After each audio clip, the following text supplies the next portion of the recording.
So I'm still going to resort to recording in my car because it's the only place I feel safe.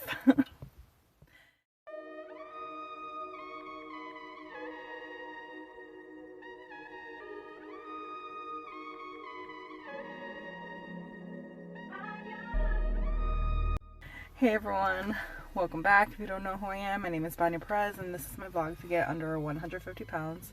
Of course, I'm horrible at this, so I'm recording like at 5 a.m. on Sunday morning. Hopefully I can get this out later today.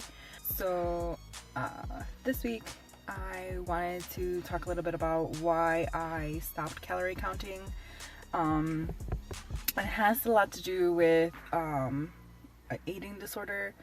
I know that I tend to binge, especially when I'm emotional, and during the holidays I was still keeping track of my calories because I said at least that'll hold me accountable.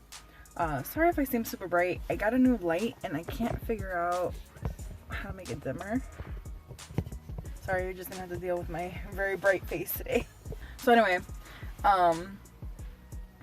I had tried to keep track of my calories. I might be able to put some images here of my calorie intake during the time that I was keeping track. I have nothing against calorie counting. I think that it's a great tool, especially if you're someone like me who I don't really have a good idea as far as how calorie dense a lot of food is. So even now, if there's a new food that I'm trying or a new recipe, I'll still plug it in just so I can have an idea, because I do believe in the concept of calories in, calories out, and that when you saw my recap of my weigh-ins, you can obviously tell. Initially, when I was losing weight, I had wanted to lose 2 pounds a week, and it was fine. I wasn't exercising or anything, so I wasn't really hungry. But then I realized that this probably is not going to be sustainable the way that I was eating, because I do cook for my family. So I was having a lot of issues as far as like what I could eat, just because their food is a little bit more calorie dense, and I have changed what they eat to include more fruits and vegetables, or at least trying to include more fruits and vegetables. I can't control what they actually put into their mouth, but I can control what goes on their plate. And less pasta, bread, because the proportions were just astronomical as they were before. But with calorie counting and learning a little bit more about portions, I've gotten better at it to the point where I felt comfortable stopping with the calorie counting. What was happening with the calorie counting was it was starting to make me feel horrible, because as I was not binging, but I also had a week off, so it was like just eating not at a calorie deficit, because if you can see, it was like I went up to 2,000, maybe 2,100 on a day, but it wasn't like super over, like I was eating 10,000 calories a day or anything like that. But the fact that it was making me feel bad when I was mentally just using it as a tool was not, I don't think that was healthy for me. And I knew that eventually I would want to stop calorie counting. I didn't want this to be a forever thing. I wanted it to use it as a learning tool so that I could learn how I should eat, and what portions are, because obviously my perception of what a good portion or what my body actually needs as opposed to the surplus that I was giving it was very skewed. And eventually I think I might go back, just because I feel like even though I'm being more conscious of what I'm eating, I'm not 100% confident, which is why I still go back to it. So yeah, I think that's, I mean, calorie counting is not bad, but whenever a diet or anything like that starts making you feel bad about yourself, when you're trying to improve and feel better, I think that that's a time to reanalyze and figure out if maybe this diet or this way of eating is not for you. That goes for anything. If you're doing keto and you're realizing that, you know, you're not doing well, maybe you need to try something different, something that's going to work better for you. Because not every diet or way of eating is for everyone.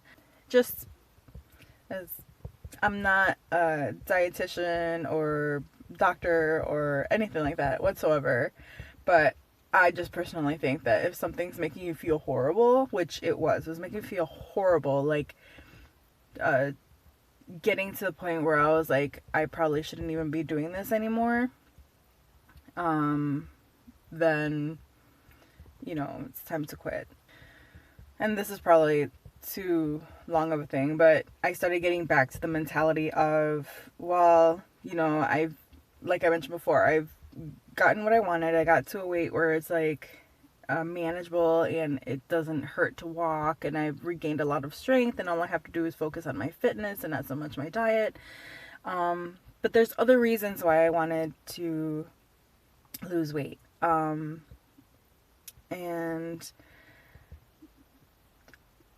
being small in itself, or the aesthetic reason of, you know, being small and socially acceptable, pretty,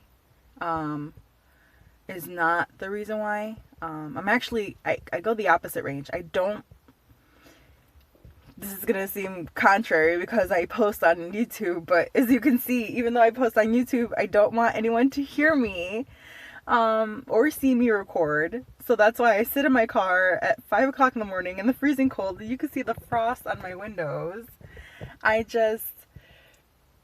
It's so weird.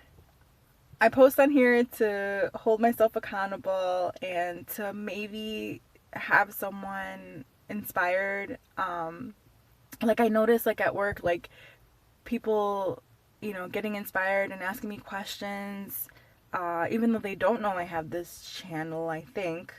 And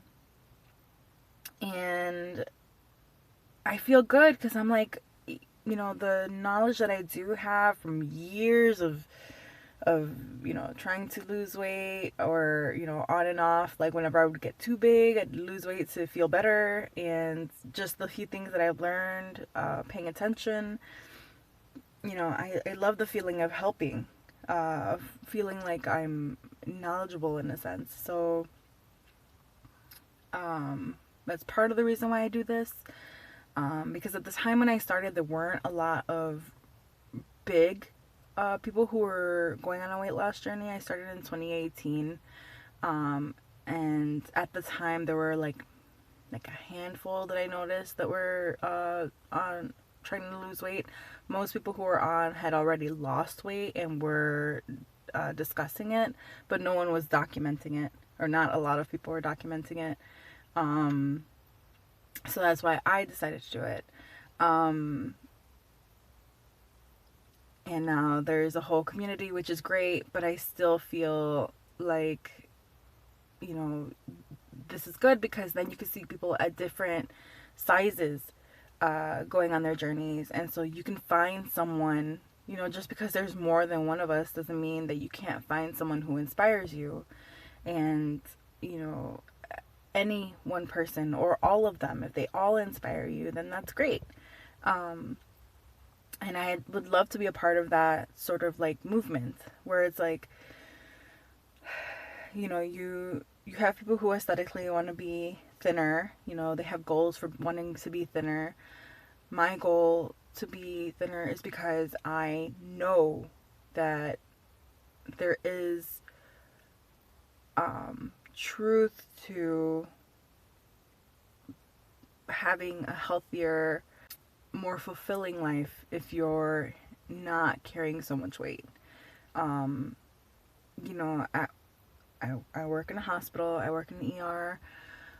Not a lot of people who come in who are in their 80s or their 90s who I see being able to fill out their paperwork. Usually it's like a thing where it's like, oh, I'm going to have to get a verbal, or I'm going to have to call family because they're, over the age of 70, so they're probably not going to be able to consent for themselves. But you see them, right of mind, healthy, standing up, walking around. They don't even look as old as they are. And they're all thin. They're all, what you would consider a healthy size. And that's what I strive for. I want my quality of life for my future to be better. Because even though I lie to myself and say that I don't have health issues, I have gallstones, which don't flare up, but I know that they're there because I had gone for an ultrasound to see if I have fatty liver, which I do. And when they did that, they saw the gallstones. I have PCOS. I was still able to have kids, but I have it. I was diagnosed with it, which is also something that, many people believe is related to your weight. And just the fatty liver by itself is scary, not considering the fact that my family is known for having high blood pressure. On one side, they had type 2 diabetes.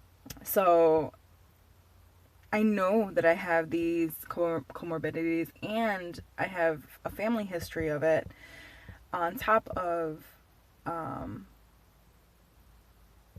just knowing that the older that I get, if I don't move as much, if I don't, lose the excess weight, I'm not gonna have a great life. And unlike my life, I want my kids to have me around until they have their kids and they're good. Anything that I can do to make my life longer, to be here for them, I'm gonna do it. And even if that means going against my mentality of, well, I'm good, I'm healthy, I don't need to lose any more weight because I'm able to physically do everything that they do, and that's it. Yeah, I don't know. I went off on a tangent. But yeah, I stopped calorie counting because it made me feel bad. And here's my weigh-in.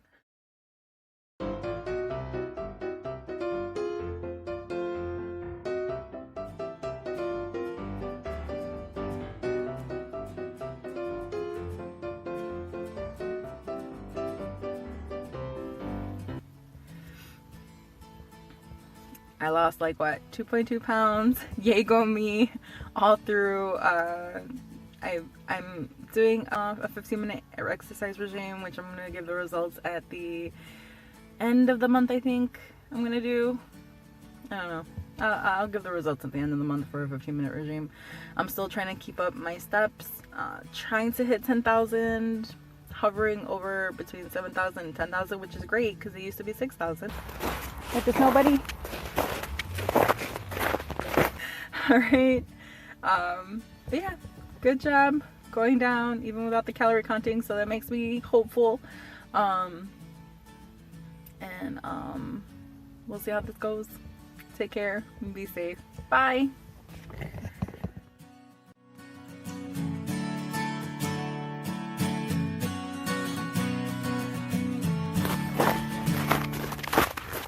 You might not know, there's a bit of an obsession with this case he has measuring spoons.